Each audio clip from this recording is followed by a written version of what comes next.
हुआ ये सवाल इसलिए क्योंकि नेपाल में आग की तपिश देश की सियासत में महसूस होने लगी है। नेपाल के बहाने अब विपक्ष के निशाने पर मोदी सरकार है। कुछ नेता इशारों में तो कुछ सीधे सीधे मोदी सरकार को चेतावनी दे रहे हैं।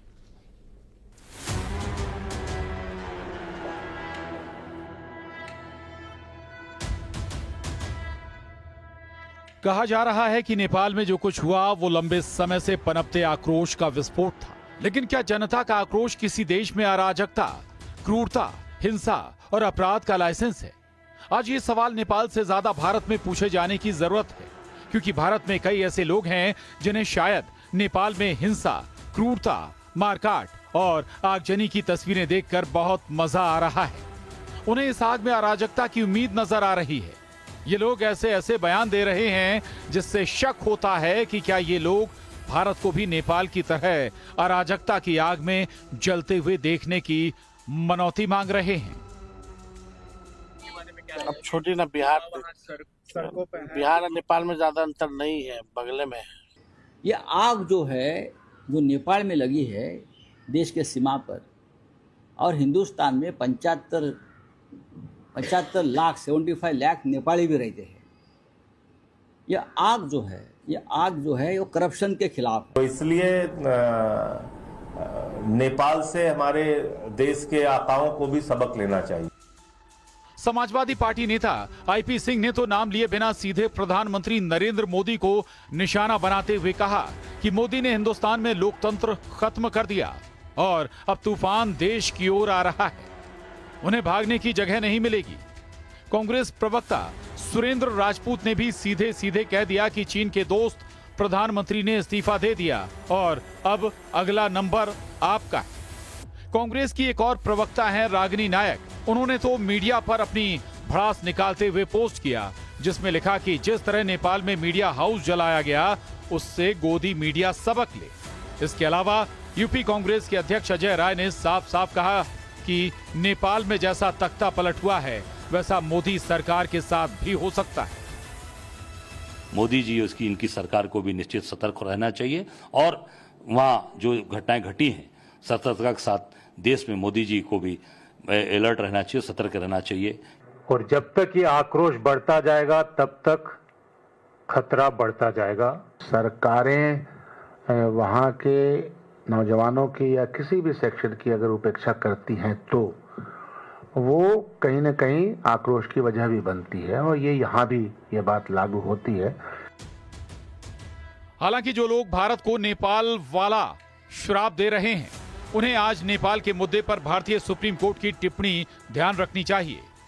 आज प्रेसिडेंशियल रेफरेंस मामले पर सुनवाई के दौरान चीफ जस्टिस BR गवई ने कहा, हमें अपने संविधान पर गर्व है। जस्टिस गवई और जस्टिस विक्रमनाथ ने नेपाल और बांग्लादेश की हिंसा और अस्थिरता का जिक्र किया।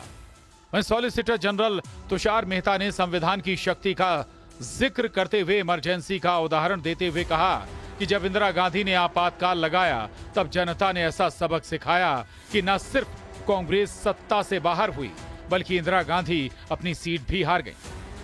लेकिन इसके बाद दूसरी सरकारें आईं और जब वो जनता को नहीं संभाल पाई तो उसी जनता ने इंदिरा गांधी को भारी बहुमत के साथ दोबारा सत्ता में पहुंचा दिया।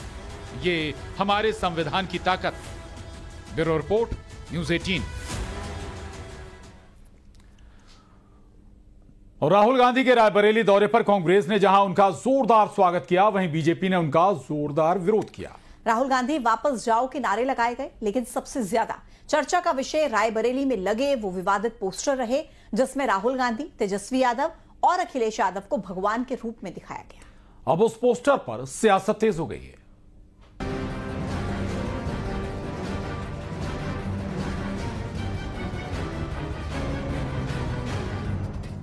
लोकसभा में नेता प्रतिपक्ष और रायबरेली के सांसद राहुल गांधी 2 दिन के दौरे पर रायबरेली पहुंचे हैं, लेकिन उनके पहुंचने पर बीजेपी ने जोरदार विरोध किया।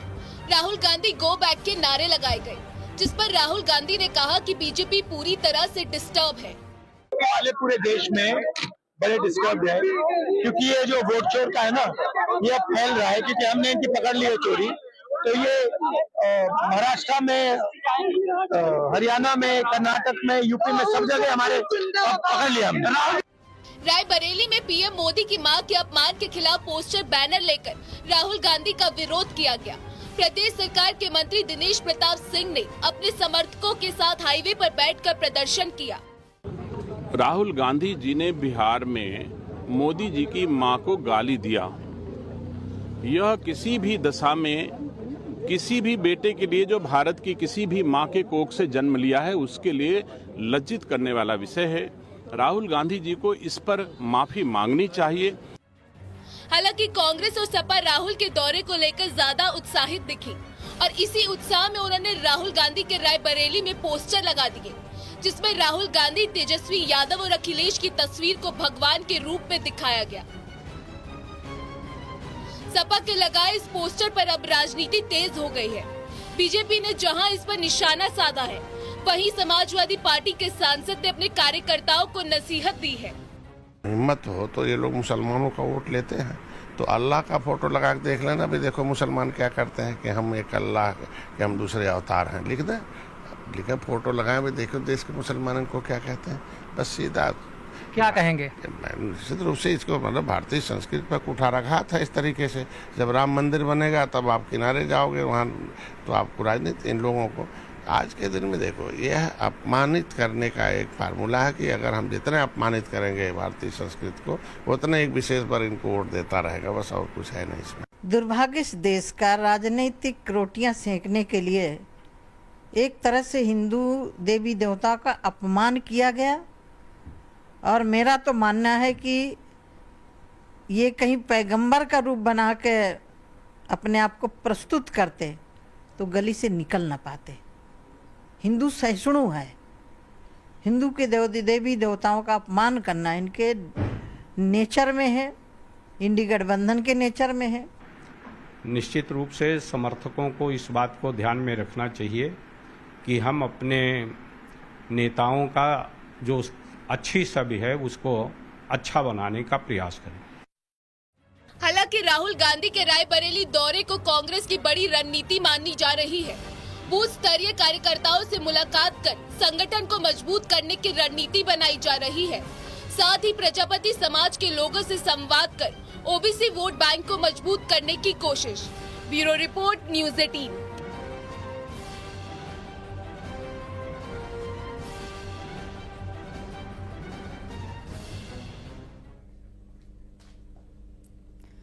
बिहार में महागठबंधन के अंदर सीएम फेस पर क्लैश फिर से एक बार मच गया है।